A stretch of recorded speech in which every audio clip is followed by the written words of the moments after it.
الحمد لله رب العالمين ثم الصلاة والسلام على أشرف المرسلين وعلى آله وصحبه أجمعين وبعد أعوذ بالله من الشيطان الرجيم بسم الله الرحمن وقال الذين لا يعلمون لولا يكلمنا الله أو تأتينا آية كذلك قال الذين من قبلهم مثل قولهم تشابهت قلوبهم قد بينا الآيات لقوم يوقنون صدق الله العظيم سورہ بقرہ کی یہ آیت نمبر 118 اس میں اللہ تعالیٰ نے 30ویں شناعت کا ذکر 30 یعنی اس سے پہلے 1 2 3 4 سے لے کے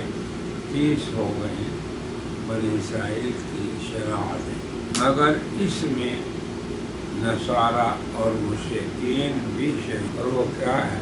ارشاد باری تعالیٰ ہے وقال الذین لا يعلمون، یہاں سے شروع ہو کر لقوم یوقنون تک سب سے پہلے اس کی درست ادائیگی کر، اور میں ہمیشہ یہی کہتا ہوں کہ قرآن کریم کو درست پڑھنا یہ بھی بندوں کی ذمہ داری ہے اللہ کی طرف سے، تو یہ آسان ہے۔ آپ دنیا میں کوئی کتاب ایسی نہیں کہ اس کی زبان کو سمجھے بغیر وہ یاد ہو جائے انسانوں کو، یا عام انسان جو عربی نہیں جانتا وہ بھی قرآن کریم کو پڑھ سکے، ادائیگی درست کر سکے۔ یہ صرف کسی کتاب پر خاص۔ میری گزارش یہ ہے کہ آپ لوگ قرآن کو سامنے رکھ کے اس کی مشق بھی کیا کریں۔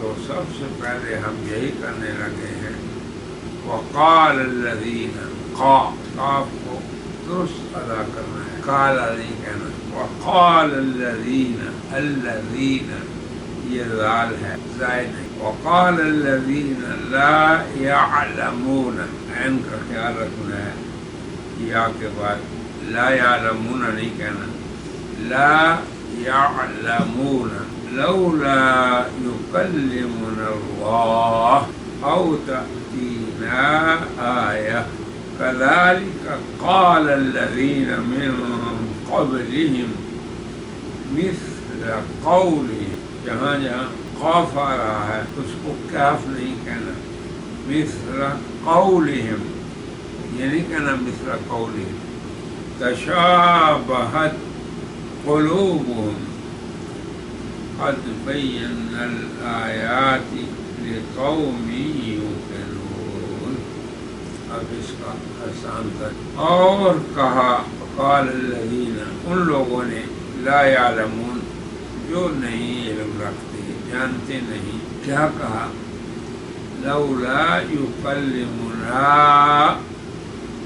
اللہ، کہ کیوں کر ہم سے ہم کلام نہیں ہوتا، کون؟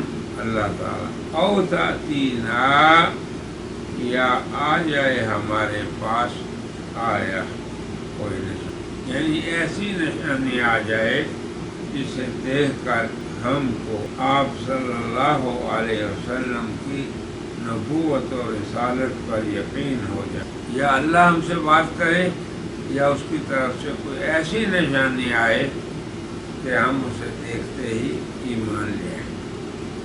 یہ کس کا قول ہے؟ یہود کا بھی اشتراک نصارہ اور مشرکین، تینوں گروہ یہی مطالبہ کرتے ہیں ہمارے پیغمبر سے، یا اللہ ہم سے بلا واسطہ ہم کلام ہو جائے، یا ہم سے ہمارے سامنے کوئی ایسی نشانی لے آئے، یعنی ہم سے ہم کلام ہو یا آپ کوئی ایسی نشانی لے آئیں۔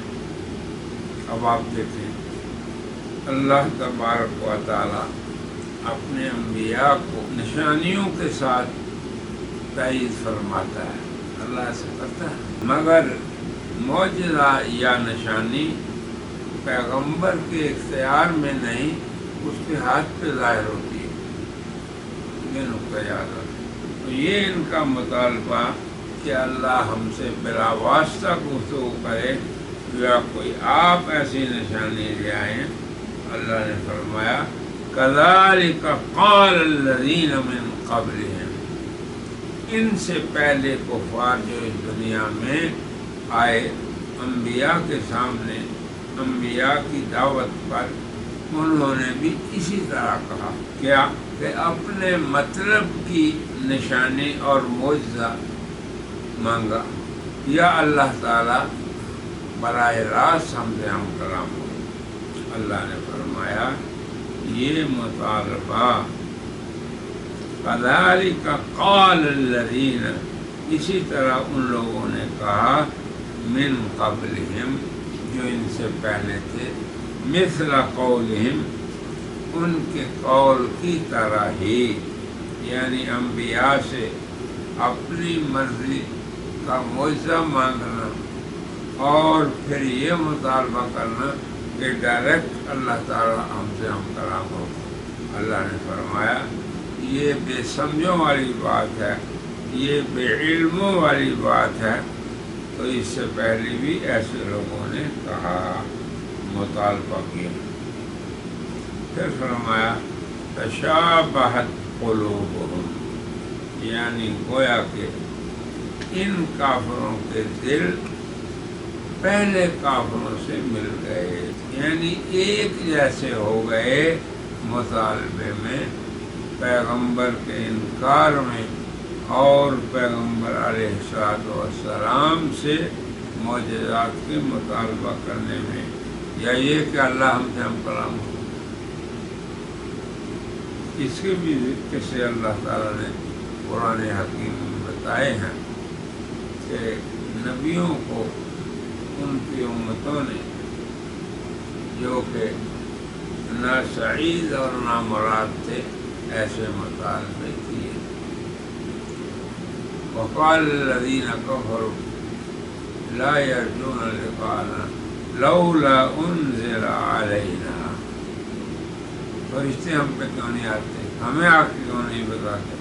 تو یہ اللہ نے فرمایا کہ ان کافروں کے دل پہلے کافروں سے مل گئے. تشابہت قلوبہم، جو شبہات پہلے نادانوں نے کیے تھے وہ آج کے نادان بھی کر رہے ہیں.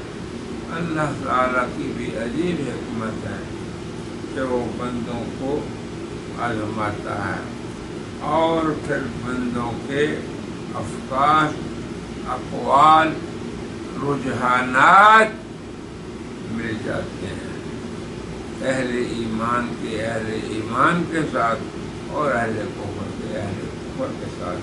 تشابہت قلوبہم، اللہ نے فرمایا کہ ان کے دل ان کے دلوں سے مل گئے. قد بینا الآیات، یقیناً ہم نے نشانیاں بیان کی، آیات کو بیان کیا، خوب کھل کے حق اور باطل کی تفریق کر دی اور تحقیق کر دی ان کے لیے. لقوم یوقنون، جو یقین اور اطمینان حاصل کرنا چاہتے ہیں، جو عنادی اور ضدی نہیں ہیں. یہ جو مشابہت ہوئی پہلوں کی پچھلوں کے ساتھ، تشبیہ اور تشابہ، ایک یہ ہے کہ کسی چیز کو کسی چیز کے ساتھ آپ تشبیہ دیں. آپ کہیں کہ فلاں کا چہرہ کل قمر ہے، کیا ہے؟ چاند کی طرح ہے. اور تشابہ کیا ہے کہ دونوں چیزیں تشابہ اور مساوی اور برابر ہوں. تو اللہ تعالیٰ نے جو مشابہت بیان فرمائی اہل زمانہ، کسی بھی زمانہ میں جو کفر کے ساتھ ہیں وہ اسی طرح بے عقلی کی باتیں کرتے ہیں. تو اس آیت میں اللہ تعالیٰ نے یہ 30ویں شناعت بیان کی جس میں نصارہ اور مشرکین بھی شریک ہیں. بلکہ میں تو یہ کہتا ہوں کہ اللہ جب بھی قرآن میں کسی پہلی قوم کا قصہ یا احوال بیان کرتے ہیں تو اس میں ہم مسلمانوں کے لیے کوئی نہ کوئی عبرت ضرور ہوتی ہے۔ اب آپ دیکھ لیں، آج کے دہریے، آج کے ملحد اور آج کے وہ لوگ جو بجائے اپنے مسلمان ہونے اور اسلامی تعلیمات پر فخر کرنے کے کتنے بدقسمت انسان ہیں، جو اسی طرح کے شبہات کو اللہ نے یہ ہمارے لیے نصیحت اور عبرت بنائی اور ہمیں یہ کہا کہ تم ایسے لوگوں میں سے نہ ہو جانا جو اسلام، پیغمبر اسلام اور اللہ والاکرام اس کے احکام میں شبہات تلاش کریں۔ اللہ تعالیٰ ہمیں یقین نصیب فرمائے۔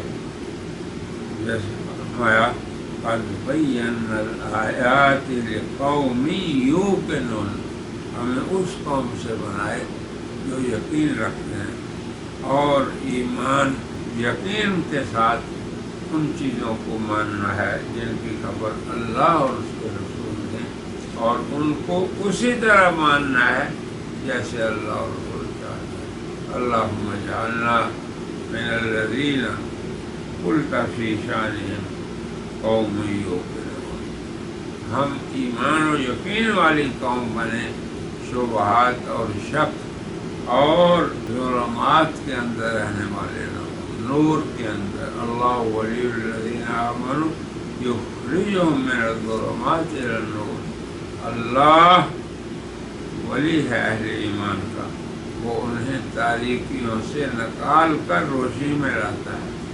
تو اللہ تعالی ہمیں ان میں سے بنائے۔ وآخر دعوانا من